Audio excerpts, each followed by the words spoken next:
Americans will be hitting the polls Tuesday, and if you are still one of the undecided, our next guest might just be able to help. Hunter Scarborough is the creator of Voter, a so-called dating app for elections. Hunter, good to meet you and good to have you in studio. Thank you for having me, Daniela. So tell us about this app, which I love how you define it, a so-called dating app for the election process. Tell us about it. Right, so sometimes we even go so far as to say Tinder for politics. Okay. Because basically you're answering a handful of questions based on your political beliefs, and we show you which candidates support the same issues that you do, and most importantly have a track record to back that up. So how did you get the idea for this? So I was personally very frustrated, as I think most people are, by how difficult it is to become informed in an election. There's a lot of conflicting sources. Candidates say one thing and do another, and sometimes say one thing, every other week. And so I didn't want to vote on a soundbite from a candidate, a soundbite from a news anchor.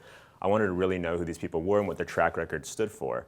And I figured in the 21st century there had to be a way to leverage technology to solve that problem. Wow, so it's been named #1 election app by Wired and by the New York Times. You have over 250,000 downloads, is that right? That's correct, yeah. In fact, I need to double check that because we should be shooting up to about 300,000 or so. Now, your primary audience, so from what I understand, are millennials. Correct. So what's the sentiment? What do you feel are the issues that are really, bogging them down here? So as you might expect, yeah, most of our audience is around that 18 to 34 age, and naturally leaning a little more to the left because of that. But then occasionally we'll see certain issues that are surprisingly conservative. For example, our audience has about a 50-50 split on supporting or opposing building a border wall on the southern border of the United States.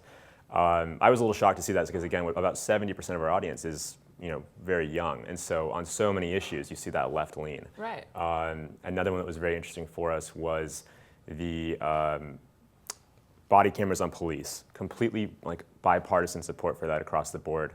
I think it was 85% of our users support that. That is surprising. So there's certain issues that stand out as far and away supported, other ones far and away against, and then certain things that you might expect to have this left lean or right lean and don't. Well, so many millennials were supporting Bernie Sanders, so to see that 50-50 split is surprising. Right. That was very surprising for us. For another thing that was just a little ways back in the election cycle, a pretty big deal was describing ISIS as radical Islam or not, right? There was that kind of right-left discrepancy over that.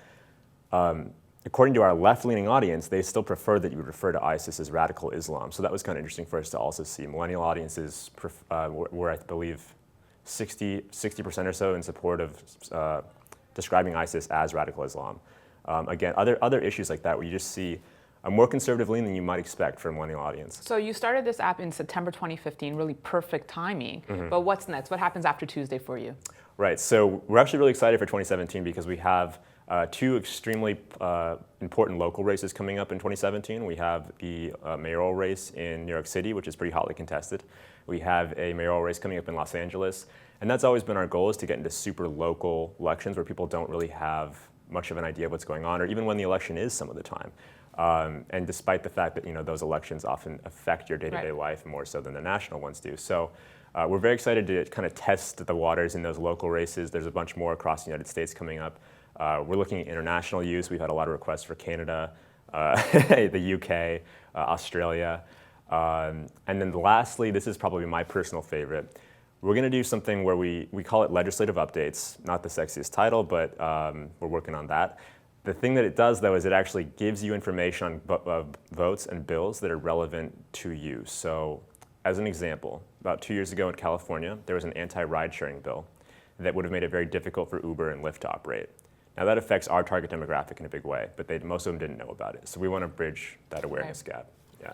Well, it's awesome that you're getting really, engagement from the audience. So do you also do polls? Do you have any sentiment as to whom you think is going to win this election based on your audience? So we don't exactly poll for candidate responses, but we obviously, for issues, I can say that X numbers support this issue or that issue.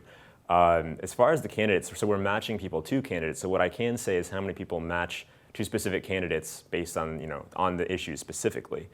And I can tell you that the discrepancy, again, between the two big candidates is probably less than you'd expect for such a young audience.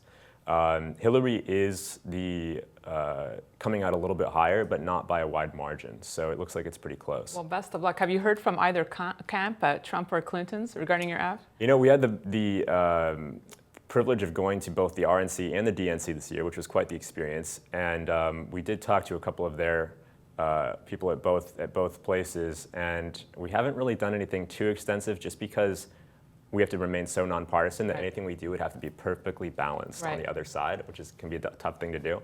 But we certainly had some interest. All right. Well, Hunter Scarborough, thanks so much for stopping by. Absolutely. And thanks for watching this edition of Kitco's Gold Report. We'll see you tomorrow.